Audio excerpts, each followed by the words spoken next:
dito sa trading, dapat lagi tayong handa at dapat marami tayong strategies na nakaabang just in case na hindi mag-work sa inyo yung ginagamit nyo na strategy ngayon. So ito ngayon, tuturo ko sa inyo another strategy ito. Ang tawag sa strategy na ito is fib retracement strategy. Ito siya hindi indicator. Ito siya ay tool na dito talaga sa trading view nyo makikita. Ayan, no? Ito si fib retracement.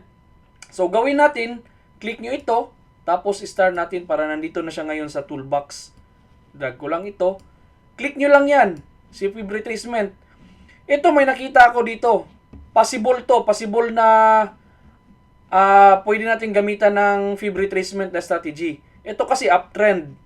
So click nyo itong lowest point at saka itong highest point, ito dito. Tapos extend lang natin. Ayan.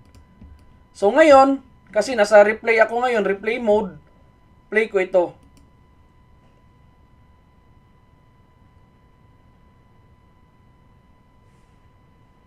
Ayan, lumagpas na.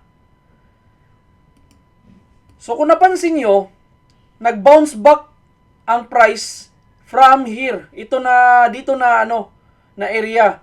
Ito siya si 0.5 at saka si 0.618. In between nila. Dito kasi sa trading, nagba-bounce up and down talaga yung prices or nagpo-pullback. So madalas nagpo-pullback siya dito sa 0.382 hanggang dito sa 0.786. So dito na area. Diyan na area nagpo-pullback daw. So sa example ko dito, talagang nag-pullback talaga. Tapos paakyat na yung price. Play ko pa. Kung hanggang saan talaga siya aabot.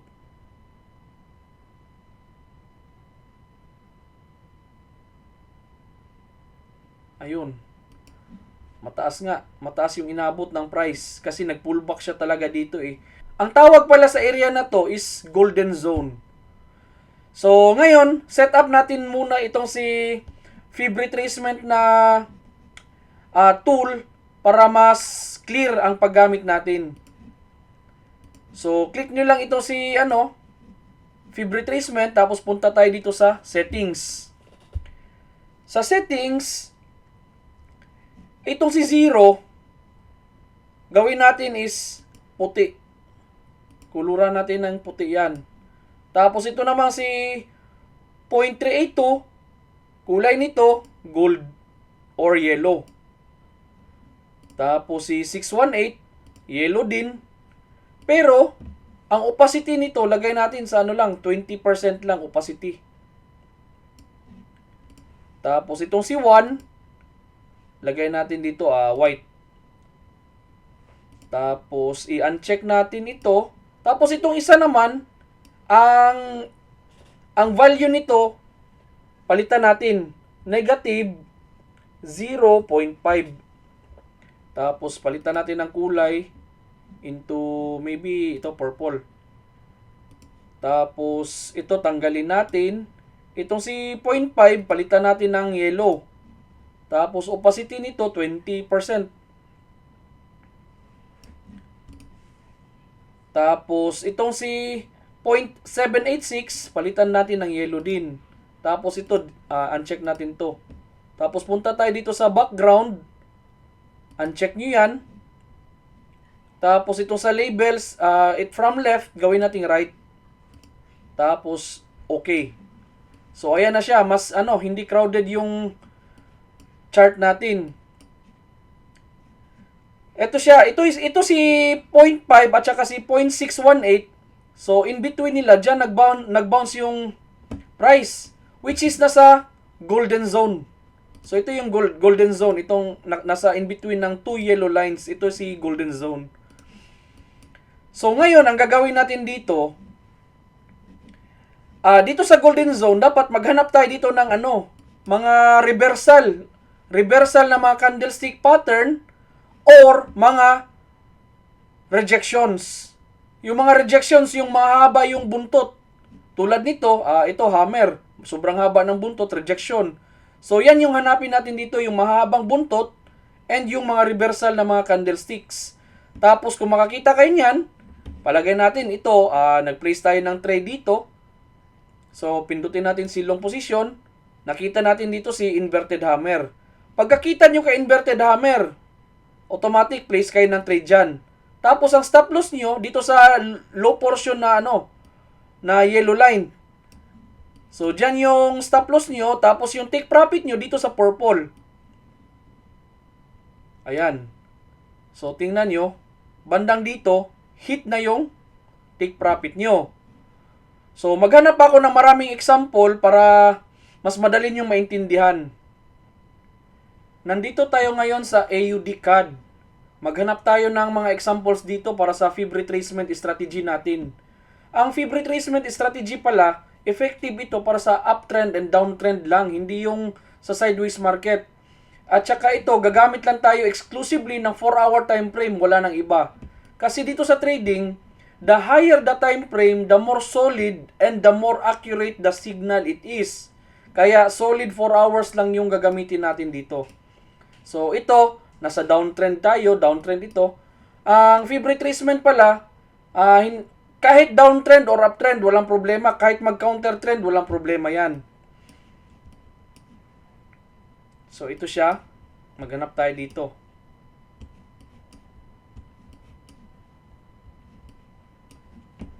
So, ito, mayroong high, mayroong low. So, pindutin natin ito si fib retracement. Tapos, pindutin nyo dito sa higher portion and sa lower portion. Tapos, extend lang natin to the right. So, dito sa golden zone, maghanap tayo dyan ng mga reversal candlesticks or yung may mga mahahabang buntot, yung mga rejections. So, dito sa example, meron tayo ditong engulfing. So, click nyo itong short position. So, after ng engulfing, trade tayo dyan. Tapos, stop loss natin dito. Tapos, yung take profit natin dito sa purple. Pag hindi aabot ng risk to reward na 1:2, hindi talaga tayo mag-trade niyan. So, ito is 2.6. Okay to, pwede. So, ayun. Nahit na natin yung TP. Tapos ngayon, gawa ulit tayo. So, somewhere in here, ito yung high point. Tapos ito yung low point. So, extend natin yan. So, maghanap tayo ng signal dito sa golden zone. And merong signal, merong shooting star. So, lagay tayo ng short position again. Shooting star. Tapos yung stop loss natin dito sa yellow line. Tapos ang TP natin nasa purple line. Ayan, extend lang natin. Ayun, hit. Tapos ito ulit. So ito yung last na high. Kasi may high dito, may high dito. So itong latest na high portion, yan yung gagamitin natin. So click nyo dyan. Tapos dito sa lower portion. So, nandito tayo ngayon sa golden zone. Maghanap tayo ng reversal candlesticks dito or yung mga rejections. So, ito, may nakita akong reversal dito. Itong shooting star, itong green. So, for example, nag-trade tayo dito. Tapos, ang stop loss natin, lagay natin dito sa yellow line, sa upper part. Tapos, ang TP natin dito sa purple.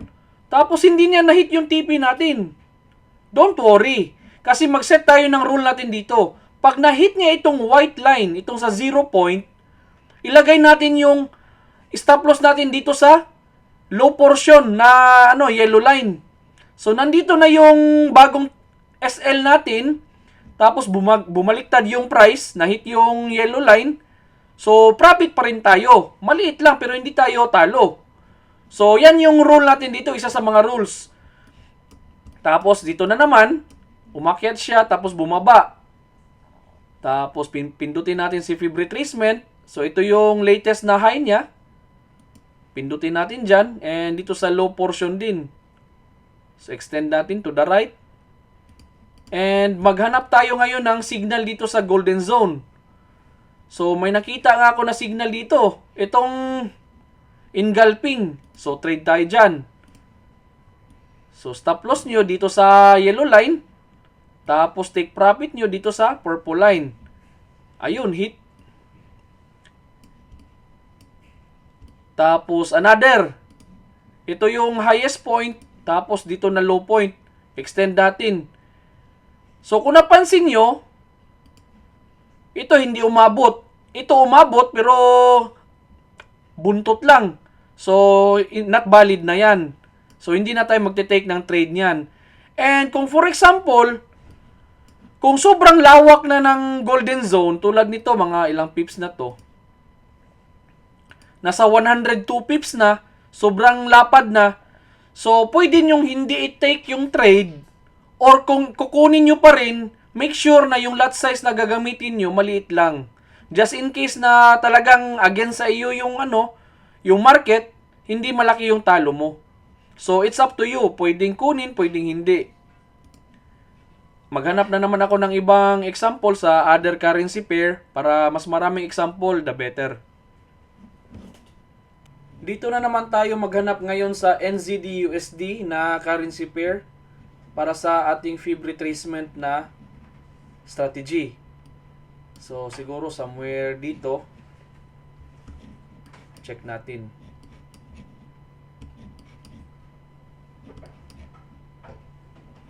So, dito tayo sa support. Ang fib retracement, nangangailangan pa rin ng support and resistance yan. So, sa daily time frame pa rin tayo maglagay ng mga support and resistance levels natin. Tapos, sa 4-hour time frame tayo maghanap ng mga signal for Fibonacci retracement. So, ito yung lowest point and ito din yung nag-touch sa support. So, click natin itong fib retracement. Tapos click natin dito sa lowest point and dito sa high point. So ngayon, maghanap tayo ng signal dito sa golden zone. So ang signal na nakikita ko ngayon is hammer. So very clear hammer. Mahaba ang buntot. So ibig sabihin rejection din yan. So ngayon, trade tayo dyan. Pagkatapos ng hammer, somewhere dito, stop loss natin dito sa yellow line and take profit natin sa purple line. So ayun, hit ka agad. So dito pa lang hit na. So another setup, gawa ulit tayo. Click natin ito, tapos ito, very clear na lowest point din. Tapos dito naman, extend lang natin yan to the right. And dito sa golden zone natin, maghanap tayo ng reversal or mga rejection. So ito is very clear na naman, hammer. After niyan, may mahabang buntot dito from the downside or down part ng candlestick. So kaya yan is rejection. So for example, dito pa lang sa hammer, nag-trade na tayo. So dito yung stop loss. And dito yung take profit. Ayun, hit na naman. So, pagkatapos niyan, gawa ulit tayo. Setup na naman. Click natin ulit. Fib retracement. So, ito yung low point. Tapos, high point dito. Kung dito tayo magbe-base, so, pagbalik niya dito is wala eh. So, dito tayo mag-base ngayon sa pangalawang high. Tapos extend to the right. And so maghanap na tayo ng signal ngayon dito sa golden zone natin.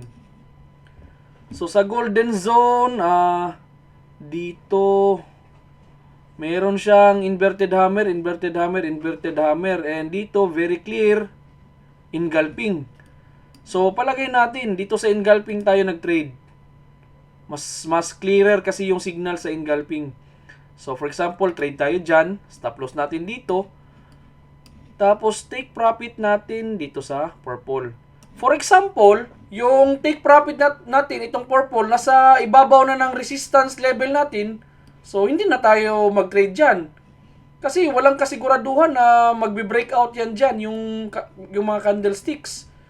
So, dito, sa example ko, hindi pa naman lumagpas sa resistance yung purple line, kaya pwede pa, take natin yung trade. As long as 1:2 minimum, yung risk to reward ratio natin, pwede yan. So, dito, hit na. So, risk to reward ratio dito is 3.03. So, malaki.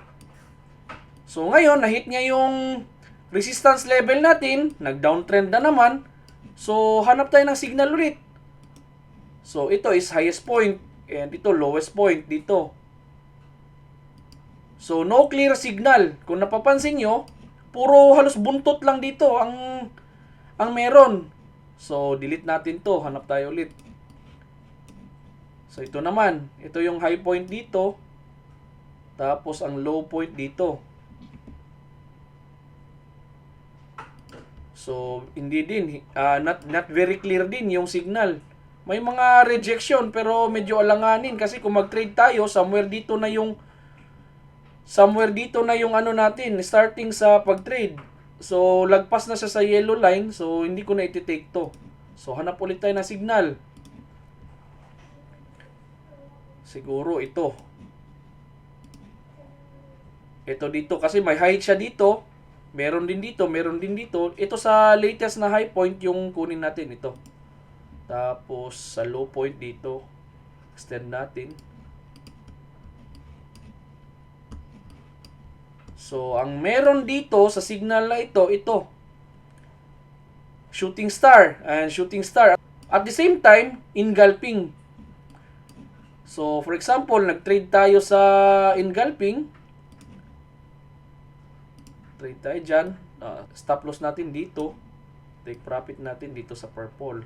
So, meron siya risk to reward na 2.33. So, good. So, extend natin to the right. Ayun, hit. So, ganito lang gawin ang fib retracement strategy. Very effective to. Nasa mga 70% accurate ang fib retracement strategy. So, effective din ito. For example, sa mga kasama natin na nagtatrabaho. So, pag uwi nila sa bahay, yung iba hindi nakakahanap ng engulfing. So, why not ito? Gamitin nyo ito na strategy sa mga pullbacks. Mga pullback to, effective sa mga pullback to eh. So, pwede. Pwede nyong gawing day trading or swing trading. Pero madalas dito kasi nasa 4-hour time frame tayo. So, swing trading talaga yan. So, sa example na ito, check natin kung ilang araw to.